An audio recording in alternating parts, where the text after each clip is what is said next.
नमस्कार, मैं हूं श्रेया और आप देख रहे हैं द न्यूज़ पोस्ट। क्या गर्मी आते ही आप डिहाइड्रेशन की समस्या से परेशान हो जाते हैं? क्या आपको डिहाइड्रेशन की सही परिभाषा पता है? क्या आप जानते हैं कि सही समय पे इसका उचित इलाज नहीं होने से आपकी मौत भी हो सकती है? आज इस एपिसोड में आपको डिहाइड्रेशन और उससे जुड़ी सभी समस्याओं के बारे में जानकारी के साथ साथ उसके उचित उपाय के बारे में भी बताएंगे। सबसे पहले जानते हैं कि डिहाइड्रेशन क्या है। निर्जलीकरण, जिसे अंग्रेजी में डिहाइड्रेशन कहते हैं, तब होता है जब हम जितना तरल पदार्थ लेते हैं उससे अधिक तरल पदार्थ हमारे शरीर से बाहर निकल जाता है। जब हमारे शरीर में पानी की मात्रा सामान्य से कम हो जाती है तो ये शरीर में खनिजों के संतुलन को बिगाड़ देता है, जिसके कारण शरीर का कार्य प्रभावित होता है। यदि डिहाइड्रेशन का समय पर उपचार नहीं किया गया तो ये ब्रेन डैमेज और गंभीर मामलों में मृत्यु का कारण भी बन सकता है। इसीलिए गंभीर डिहाइड्रेशन की स्थिति में जल्द से जल्द चिकित्सक सुविधा लेना उचित होता है। जैसा कि आपने कहा डिहाइड्रेशन, इसे अगर हम तोड़ दे तो क्या होता है? डी प्लस हाइड्रेशन, मतलब शरीर में पानी की कमी हो जाना। इसे आम बोलचाल की भाषा में डिहाइड्रेशन को कहते हैं।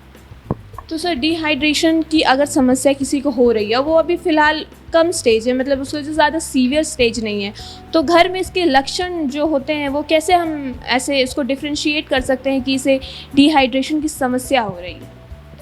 देखिए, जैसे जैसे गर्मियाँ बढ़ रही हैं रांची में और पूरे देश में, ऐसे वैसे लोगों के शरीर में पानी की कमी या हाइड्रेशन कम होते जाता है अगर वो कंटिन्यूस एक्सट्रीम हीट से एक्सपोज होंगे। तो इन परिस्थितियों में रोगी विभिन्न उम्र के लोग विभिन्न तरह से प्रेजेंट करते हैं। यूजुअली बुजुर्ग लोग इनसे ज़्यादा सफ़र करते हैं।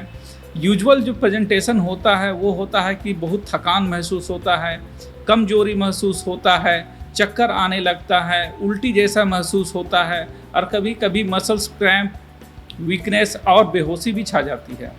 डिहाइड्रेशन आमतौर पर पर्याप्त तरल पदार्थ का सेवन ना करने या जितना तरल पदार्थ आप लेते हैं उससे अधिक शरीर से बाहर निकल जाने के कारण ही होता है। गर्मी के मौसम में शरीर से पसीना, उल्टी, यूरिन या दस्त के माध्यम से तरल पदार्थ शरीर से अधिक मात्रा में बाहर आते हैं। वहीं गर्मी के दिनों में चलने वाले गर्म हवाएं यानी लू से भी लोग डायरिया के शिकार हो जाते हैं, जिसका परिणाम डिहाइड्रेशन होता है। डिहाइड्रेशन के लक्षण को जल्द से जल्द पहचानने की जरूरत होती है। डिहाइड्रेशन शरीर में पानी की कमी का परिणाम होता है। इस स्थिति में मानव शरीर में कई तरीके के असामान्य लक्षण पैदा होते हैं, जैसे मन विचलित होना, भूख नहीं लगना। यही जब शरीर में पानी की कमी 4% बढ़ जाती है तो व्यक्ति की त्वचा लाल होने लगती है, चिड़चिड़ापन होने लगता है, शरीर का तापमान बढ़ने लगता है, थकावट होने लगती है और यूरिन की मात्रा में भी कमी आ जाती है। कब्ज की समस्या होती है, सांस में दुर्गंध आती है, जल्द ही थकान हो जाती है, हृदय की गति बढ़ जाती है, ज्यादा प्यास लगने लगती है, लगातार मुंह सूखता है, त्वचा सूखी हो जाती है, सिर दर्द होता है और मांसपेशियों में ऐंठन हो जाते हैं। ऐसे में जल्द से जल्द डॉक्टर से कंसल्ट करना आपके लिए बेहद जरूरी हो जाता है। ये डिहाइड्रेशन या कहिए हीट रिलेटेड जो भी डिजीज है, इसका एक स्टेजिंग होता है जो सिंपल हीट क्रैम्प्स एसोसिएटेड से होते होते जैसे बढ़ता है हीट एक्सर्शन की तरफ जाता है, हीट सिंकोप होता है और फाइनली हीट स्ट्रोक होता है। हीट स्ट्रोक गर्मियों के समय में गर्मी के कारण एक ऐसी बीमारी है जिसमें रोगी के शरीर से काफ़ी ज़्यादा मात्रा में पानी कम होता है, तापमान शरीर का बहुत ज़्यादा बढ़ जाता है, रोगी का ब्लड प्रेशर कम हो जाता है, इलेक्ट्रोलाइट इम्बैलेंस होता है और डिफरेंट ऑर्गन को वो प्रभावित करता है, खासकर किडनी, लीवर, ब्रेन को प्रभावित करता है। तो वो एक जानलेवा स्थिति होती है जिसे हम हीट स्ट्रोक कहते हैं। यूजुअली हीट स्ट्रोक सडनली नहीं होता, वो कंटिन्यूस हीट या गर्मी के एक्सपोजर से हो जाता है। अगर आप काफ़ी देर तक धूप में काम कर रहे हैं, ठीक तरह से हाइड्रेशन मेंटेन नहीं कर रहे, पानी नहीं पी रहे हैं, अगर आप बहुत पसीना, आपको स्वेटिंग हो रहा है, और ख़ासकर बुजुर्ग लोगों, क्योंकि उन लोग काफ़ी तरह के मेडिकेशन में भी रहते हैं, तो ऐसे लोग को संभावना काफ़ी ज़्यादा रहता है कि वो डिफरेंट स्टेजेस में हाइड्रेशन के from heat cramps to heat stroke तक जा सकते हैं। क्या आप जानते हैं कि सीवियर डिहाइड्रेशन जानलेवा भी हो सकती है? यदि डिहाइड्रेशन का समय पर उपचार नहीं किया गया तो ये सांस लेने में दिक्कत, ब्रेन फंक्शनिंग में दिक्कत जैसे जानलेवा समस्या उत्पन्न कर सकता है। इसलिए चिकित्सक द्वारा यही सलाह दी जाती है कि हाइपर डिहाइड्रेशन जैसी स्थिति में तुरंत ही डॉक्टर से संपर्क करना चाहिए। डिहाइड्रेशन शरीर में पानी की कमी का परिणाम होता है। इस स्थिति में मानव शरीर में कई तरीके के असामान्य लक्षण भी पैदा होते हैं। अब बात करेंगे कुछ ऐसे उपाय के बारे में जिससे आप इस गर्मी डिहाइड्रेशन को अवॉइड कर सकते हैं।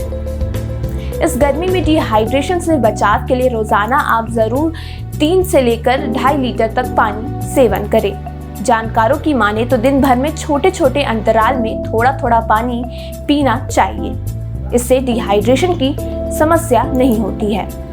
इसके साथ ही ज़्यादा से ज़्यादा वाटर एनरिच डाइट जैसे सलाद, फल, नींबू पानी, नारियल पानी, जूस, दही के सेवन से भी डिहाइड्रेशन की समस्या दूर हो सकती है।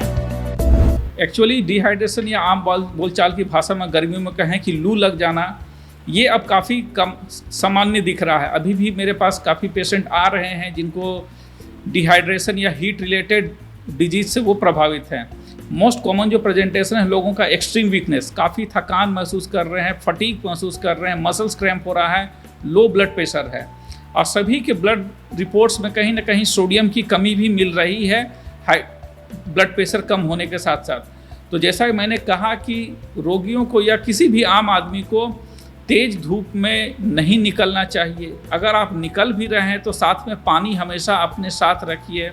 डाब का पानी पीजिए, नॉर्मल पानी पीजिए, छाता लेकर के चलिए, सन ग्लासेस लगाइए। अगर हो सके तो आप यूजुअली बहुत सारे लोग जो हैं सनस्क्रीन्स भी लगाते हैं।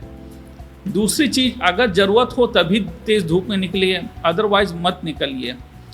अगर इसके बावजूद भी आपको घर में रहते हुए भी ऐसा लग रहा है, बेचैनी महसूस हो रहा, काफ़ी कमजोरी, थकान, ब्लड प्रेशर कम होना लग रहा है, अगर आप घर में ब्लड प्रेशर नाप रहे हैं तो डेफिनेटली ये एक लक्षण हो सकता है लू लगने का या डिहाइड्रेशन होने का। ऐसे में आप तुरंत ही नज़दीकी में जो भी अपने डॉक्टर से उनसे संपर्क करें, अपना ब्लड प्रेशर चेक करवाएं, कुछ ब्लड टेस्ट करवा के कंफर्म कर लें कि सही में डिहाइड्रेशन का सिम्टम है कि नहीं है। अगर आप कोई मेडिकेशन वैसा ले रहे हैं, खासकर ब्लड प्रेशर की दवाइयाँ जिसके कारण से जो कि प्रिसिपिटेट कर सकता है डिहाइड्रेशन या लो ब्लड प्रेशर को, तो उसको भी मॉडिफाई करने की ज़रूरत होती है।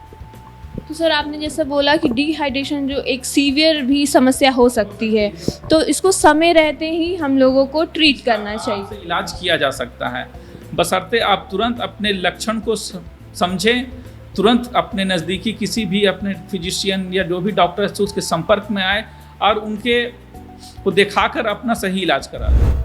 अगर इस गर्मी के मौसम में आप यात्रा कर रहे हैं तो अपने साथ नमक चीनी का घोल, ORS या फिर ग्लूकॉन-डी साथ में रखना ना भूलें और अपना ख्याल रखें।